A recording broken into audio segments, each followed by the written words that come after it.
Hi, I'm Poonam from MADHU'S, and today I am with Amardeep Anand, our Group Executive Chef. We're at MADHU'S Heathrow, and today we'll be cooking one of MADHU'S specialities, which is Haddi Keema. Shall we get going, Amar? Yes, sure. Okay. For Haddi Keema recipe, you will require 40 millilitres of rapeseed oil, 75 grams of butter, 40 grams of ginger paste, 40 grams of garlic paste, 10 grams of Haldi powder, 250 grams of brown onion paste, 250 grams of tomato puree, 15 grams of green chilli paste, 1 kg of lamb mince, 500 grams of lamb shank bones, 15 grams of red chilli powder, 20 grams of salt, 10 grams of garam masala, 7 grams of Ajwain powder, 4 grams of Katsuri Methi, 5 grams of black pepper powder, some fresh coriander to garnish, as well as some water. So let's take rapeseed oil, and into that we're going to add some butter. The reason why we add the oil first so that the butter doesn't burn, and into that we're going to add some ginger paste and some garlic paste.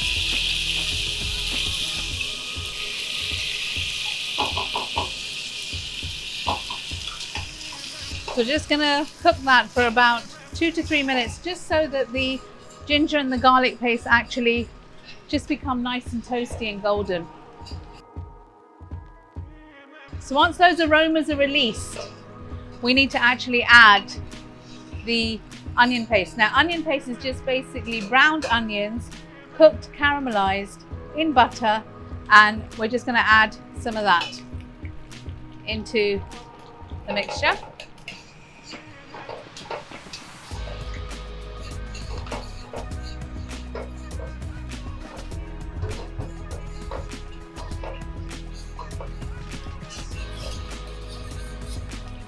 So Amma's just added a titchy bit of water in there, just so that it cooks evenly through, because you tend to find when you add things that have been caramelized, they tend to stick to the pan easily.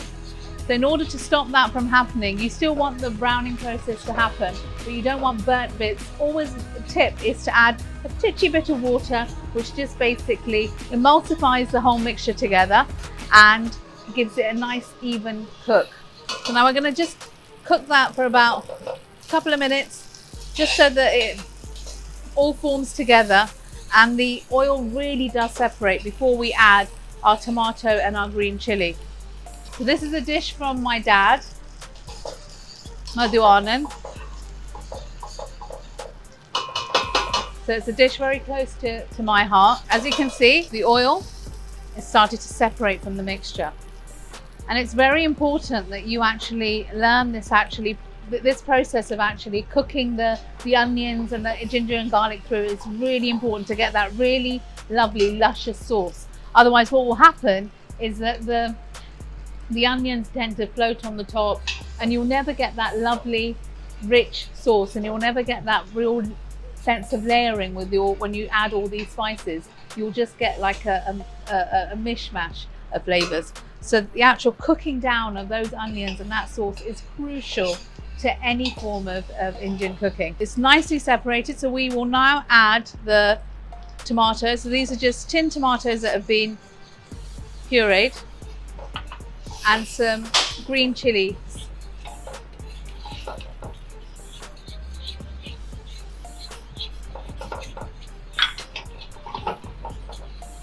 Now again, we want the tomatoes to cook through. So this is a little bit of a labor of love, but you've got to let that tomato again now mix in with those onions, garlic and ginger, and make sure that that is really cooking through. Now, the first spice to go in is Haldi, turmeric, because it needs a little bit more extra time in cooking.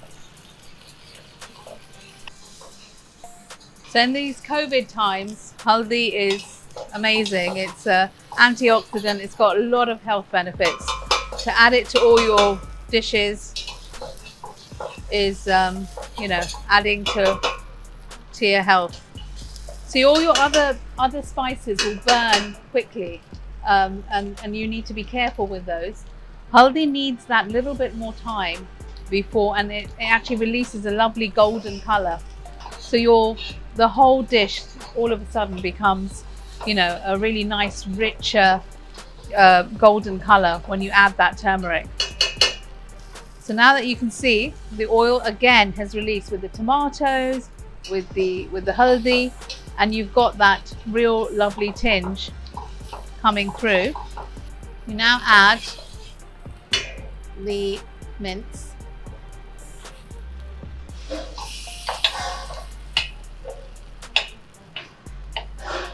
And once that lamb has been coated evenly, what you need to do is you need to add the actual marrow bone. So you can get these marrow bones from your butcher. This actually intensifies the whole meatiness of the dish, and that flavor that you get from the marrow, it just takes a simple keema dish from being, you know, a simple curry, and it just elevates it into this, you know, king style keema dish.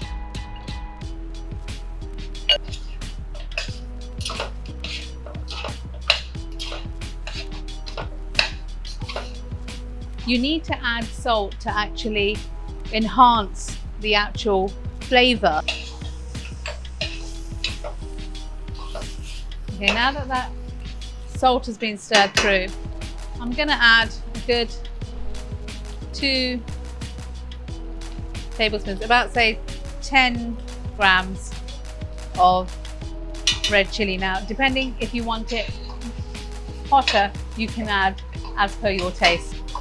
So just as we've seen that the meat's actually holding together, in order to actually cook that meat further and keep it still moist and juicy, we're going to add a little bit of water just to cook through the marrow and get all the lovely meat juices from the bone, from the marrow. Really adds to that flavor. Now, another spice that I think that we really need to get to terms with, and that actually adds that real nuttiness, is Ajwain. And I just like adding a sprinkling of this after the red chili's been in. This is different from your garam masala. It just adds that little bit of depth, and the smell, the sugandh that you get from this is, you don't get that with any other help. Also the Ajwain helps with the digestion. Yeah. So when you're finding that you're eating a heavy meat, we add Ajwain. It helps with the digestion. Good point, Amar. So when you're cooking, it's really important to actually look at all of your senses. It's not just your taste, your sight, you've got to hear, and you've got to actually use your sense of smell. This is, you know, this is all part of the cooking experience and also the dining experience. So when people eat, it's the smells and the whole, you know, senses need to be awakened. So when you're eating a dish like this, it's really important to really hit those notes with regards to all the senses. So that butter and that oil now is coming through. So it still needs cooking, and that, as you can see, that marrow still needs to be cooked further. So it's important to actually cook it down until that marrow, you'll be able to tell when those juices start coming through from the marrow. That's looking good now. Yeah. Yeah, the marrow is coming through. We're going to let all this water come out, and then what we're going to do is we're going to wait for this mixture to bind, and then we're going to add the final couple of spices, because they have a tendency to burn, and what we don't want is to have a really, you know, very dark dish. We want it to be, you know, luscious looking and unctuous looking. Otherwise, keema has a tendency to become very dry and very dark. We don't want that. So now the oil has really come out, and can you see the color change? So we always say that that's that kind of like rogan color, that the meat has actually taken out that color of oil. So into that, I'm going to add some Katsuri Methi. And the Methi actually is just dried fenugreek leaves. what it does, it adds that another texture, another flavor, and another layer onto those whole spice layers. So now to this, we're going to add our own MADHU'S special blend of garam masala, which we dry roast ourselves and then we grind. And it's actually a recipe that is being handed over from our forefathers. And Sanjay, my brother, takes great pleasure in getting this recipe absolutely to its T, because it's lamb, it's meaty. You can add an extra spice level to this, but I'm going to do that with black pepper, and that's finely ground black pepper. And as you can see, it changes the color, but we don't want to add too much to make it too dark. And last but not least, we have finely chopped dhania, which really does add that much needed freshness to this dish.